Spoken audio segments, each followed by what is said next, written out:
Hello guys, welcome to our channel. ನಾನು ನಿಮ್ಮ ವಿ2 creations Arun ಮಾತಾಡ್ತಾ ಇದ್ದೀನಿ.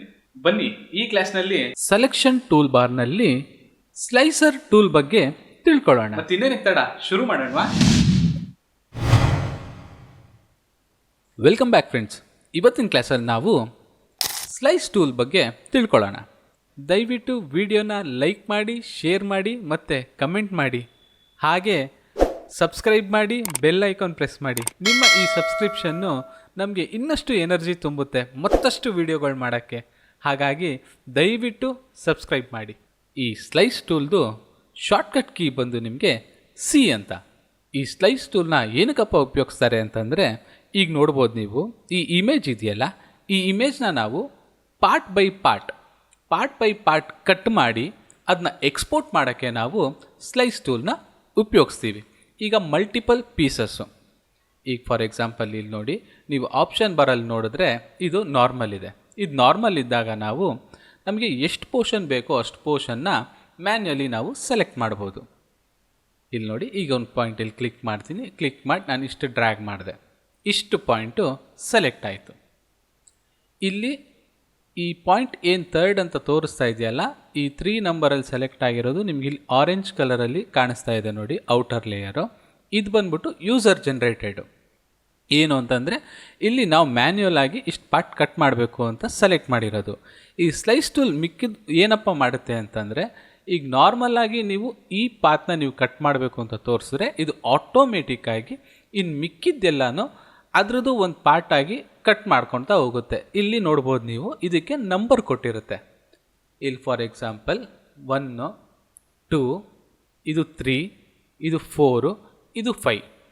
ಫೋಟೋಶಾಪು ಆಟೋಮೆಟಿಕ್ಕಾಗಿ ಈ 4 ಪೀಸಸ್ನ ಅದು ಕಟ್ ಮಾಡಿರುತ್ತೆ. ಈ ಒಂದು ಕಂಪ್ಲೀಟ್ ಇಮೇಜ್ದು ಫುಲ್ ಪೋರ್ಷನ್ ಕಟ್ ಮಾಡುತ್ತೆ. ಅದೇ ಏನಾದರೂ ನೀವು ಈ ಆಪ್ಷನ್ ಬಾರಲ್ಲಿ ಫಿಕ್ಸ್ ಆಸ್ಪೆಕ್ಟ್ ರೇಷಿಯೋ ಅಂತಿದೆ. ಈ ಫಿಕ್ಸ್ ಆಸ್ಪೆಕ್ಟ್ ರೇಷಿಯೋ ಅಂತಂದರೆ ಇಲ್ಲಿ ಫಿಕ್ಸು. ಈಗ ನೀವು ಯಾವುದಾದ್ರೂ ವಿಡ್ತ್ ಕೊಡ್ಬೋದು. ಇಲ್ಲಿ ಏನಾದರೂ ಒಂದು ಈ ಥರ, ಈಗ ನೋಡಿ ಫಾರ್ ಎಕ್ಸಾಂಪಲ್ ಇಲ್ಲಿ 4/5. ಈಗ 4/5 ಕೊಟ್ಟರೆ ನೀವು ಇಲ್ಲಿ ಕ್ಲಿಕ್ ಮಾಡಿದಾಗ ನೋಡಿ, ನಿಮ್ಗೆ ಅದೇ ಆಸ್ಪೆಕ್ಟ್ ರೇಷಿಯೋದಲ್ಲಿ ಅದು ಸೆಲೆಕ್ಟ್ ಆಗುತ್ತೆ. ನೋ ಮ್ಯಾಟರ್, ನೀವು ಎಲ್ಲಿಂದ ಎಲ್ಲನೂ ತೊಗೊಂಡೋಗಿ ಅದೇ ಆಸ್ಪೆಕ್ಟ್ ರೇಷಿಯೋಲಿ ಅದು ಸೆಲೆಕ್ಟ್ ಆಗುತ್ತೆ. ಇದು ನಿಮಗೆ ಮಲ್ಟಿಪಲ್ ಸೆಲೆಕ್ಷನ್ ಮಾಡಿದ್ದೀವಿ.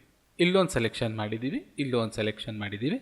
ಆದರೆ ನೀವು ಇಲ್ಲಿ ನೋಡ್ಬೋದು ಆಸ್ಪೆಕ್ಟ್ ರೇಷಿಯೋ ಅನ್ನೋದು ಏನು ನಾವು ಕೊಟ್ಟಿದ್ದೀವಲ್ಲ, ಈಗ ನೀವು ಇಲ್ಲಿ ನೋಡ್ಬೋದು ವಿಡ್ತ್ 4 ಇದೆ, ಹೈಟು 5 ಇದೆ.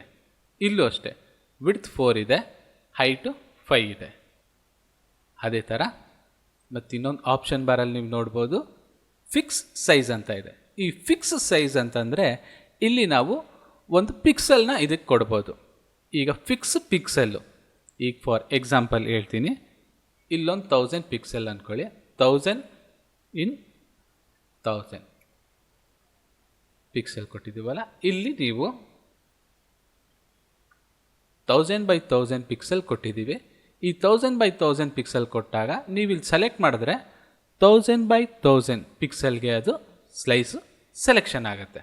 ಅದೇ ನೀವು ಮ್ಯಾನ್ಯುಯಲ್ ಸ್ಲೈಸ್ ಆಗಬೇಕು ಅಂತಂದಾಗ ನಾರ್ಮಲ್ಗಿಟ್ಟು ನೀವು ಮ್ಯಾನ್ಯುಯಲ್ ಆಗಿ ಸೆಲೆಕ್ಟ್ ಮಾಡ್ಬೋದು. ಮತ್ತೊಂದು, ನೀವು ರೂಲರ್ನ ಯೂಸ್ ಮಾಡಿ ಸ್ಲೈಸ್ ಮಾಡ್ಬೋದು. ಫಾರ್ ಎಕ್ಸಾಂಪಲ್ ಈಗ ನೋಡಿ, ಇಲ್ಲಿ ರೂಲರ್ ಕಾಣಿಸ್ತಾ ಇದೆ.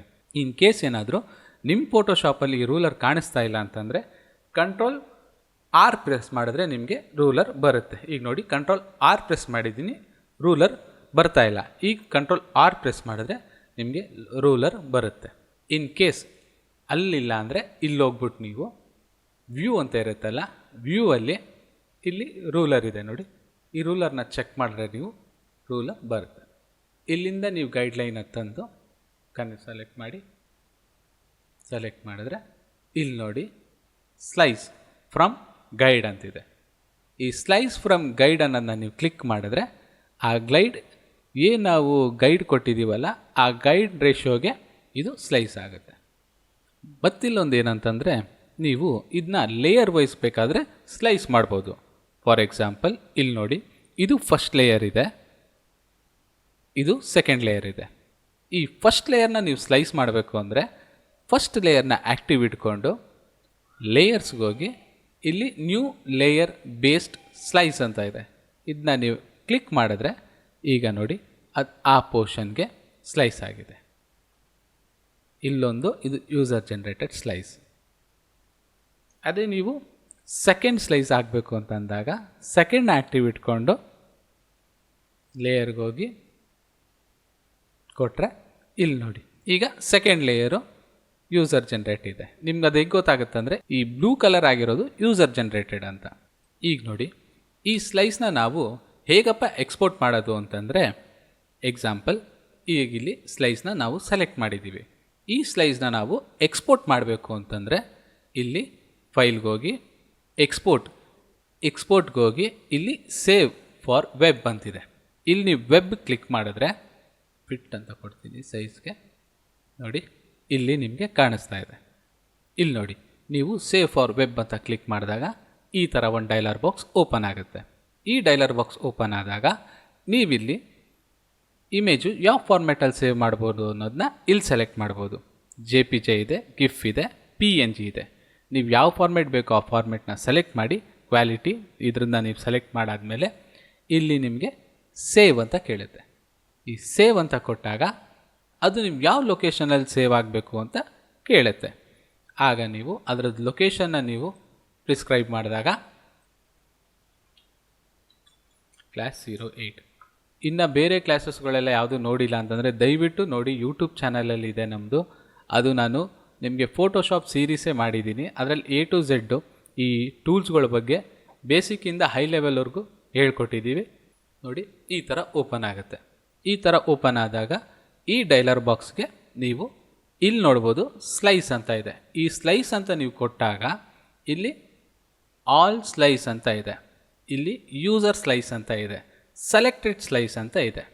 ಇಲ್ಲಿ ನೀವು ಸೆಲೆಕ್ಟೆಡ್ ಸ್ಲೈಸ್ ಅಂತ ಕೊಟ್ಟರೆ ನೀವೇನು ಸೆಲೆಕ್ಟ್ ಮಾಡಿರ್ತೀರಲ್ಲ ಆ ಸ್ಲೈಸು ಇಲ್ಲಿ ಸೇವ್ ಆಗುತ್ತೆ. ಫಾರ್ ಎಕ್ಸಾಂಪಲ್ ಈಗ ನೀವು ನೋಡ್ಬೋದು, ನೀವು ಆ ಪಾತ್ಗೆ ಹೋದರೆ ನೀವು ಇಲ್ಲಿ ಪಾತ್ಗೆ ಹೋದಾಗ ಅದೇ ಒಂದು ಸಬ್ ಫೋಲ್ಡರ್ ಓಪನ್ ಮಾಡಿರುತ್ತೆ ಇಮೇಜ್ ಅಂತ. ಈ ಇಮೇಜಲ್ಲಿ ನೀವು ಕ್ಲಿಕ್ ಮಾಡಿದ್ರೆ ನೀವು ಏನು ಸೆಲೆಕ್ಟ್ ಮಾಡಿರ್ತೀರಲ್ಲ ಆ ಸೆಲೆಕ್ಟ್ ಆಗಿರೋ ಪೋರ್ಷನ್ನು ನಿಮಗೆ JPG ಆಗಿ ಎಕ್ಸ್ಪೋರ್ಟ್ ಆಗಿರುತ್ತೆ. ಮತ್ತಿನ್ನೊಂದು ಅದೇ ನೀವೇನಾದರೂ ಎಕ್ಸ್ಪೋರ್ಟ್ ಸೇವ್ ಫಾರ್ ವೆಬ್ ಹೋದಾಗ ಇಲ್ಲಿ ನೀವು ನೋಡ್ಬೋದು ಸೇವ್ ಅಂತ ಕೊಟ್ಟು ಇಲ್ಲಿ ನೋಡಿ ಆಲ್ ಯೂಸರ್ ಸ್ಲೈಸ್ ಅಂತ ಕೊಟ್ಟರೆ ಈಗ ಫಾರ್ ಎಕ್ಸಾಂಪಲ್ ಇಲ್ಲಿ ನಾವು ನೋಡ್ಬೋದು ಇಲ್ಲಿ ಒಂದೇ ಸ್ಲೈಸ್ ಮಾಡಿದ್ದೀವಿ ಅಲ್ವಾ, ಕ್ಯಾನ್ಸಲ್ ಮಾಡಿ.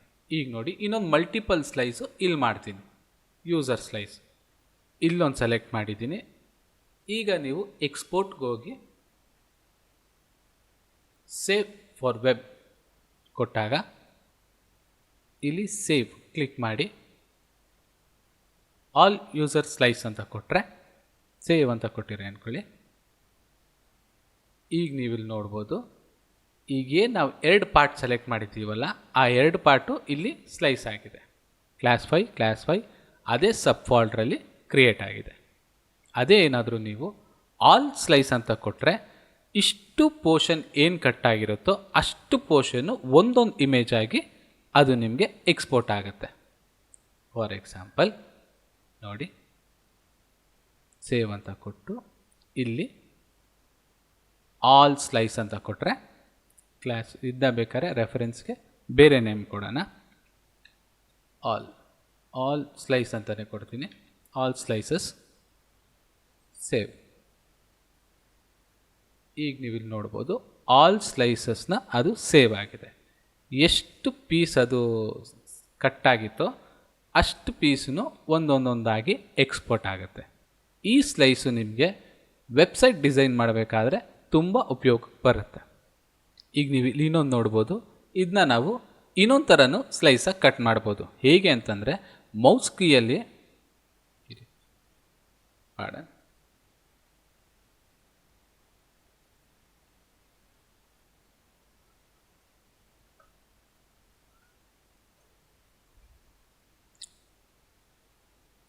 ಇವಾಗ ನೋಡಿ ಇದನ್ನ ನಾವು ಇನ್ನೊಂದು ವಿಧವಾಗೂ ಸೆಲೆಕ್ಟ್ ಮಾಡ್ಬೋದು, ಸ್ಲೈಸ್ ಮಾಡ್ಬೋದು.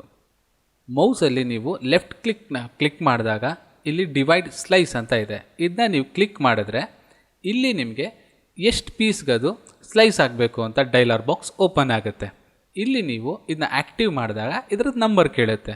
ಮಿನಿಮಮ್ ವ್ಯಾಲ್ಯೂ 1 ಇರಬೇಕು, ಯಾಕಂದರೆ 1 ಅಂತೂ ಅದು ಸ್ಲೈಸ್ ಆಗಲೇಬೇಕಾಗತ್ತೆ. ಹಾಗಾಗಿ ಈಗ ನೋಡಿ ಇಲ್ಲಿ ಫಾರ್ ಎಕ್ಸಾಂಪಲ್ ಇಲ್ಲೊಂದು 4 ಅಂತ ಕೊಟ್ಟಿದ ತಕ್ಷಣ ನಿಮಗೆ ಹಾರಿಜಾಂಟಲ್ 4 ಪೀಸಸ್ ಆಗಿ ಅದು ಸ್ಲೈಸ್ ಆಯಿತು. ಅದೇ ನೀವು ವರ್ಟಿಕಲ್ಗೆ 4 ಅಂತ ಕೊಟ್ಟರೆ ಇದು ವರ್ಟಿಕಲ್ ಆಗಿ ಸ್ಲೈಸ್ ಆಯಿತು. ಈ ಸ್ಲೈಸ್ನ ನೀವು ಬೇಕಾದರೆ ಸೇಮ್ ಪ್ರಾಸೆಸ್ ಏನು ಎಕ್ಸ್ಪೋರ್ಟ್ ಹೇಳಿದ್ವಲ್ಲ ಅದೇ ಥರ ಎಕ್ಸ್ಪೋರ್ಟ್ ಆಗುತ್ತೆ.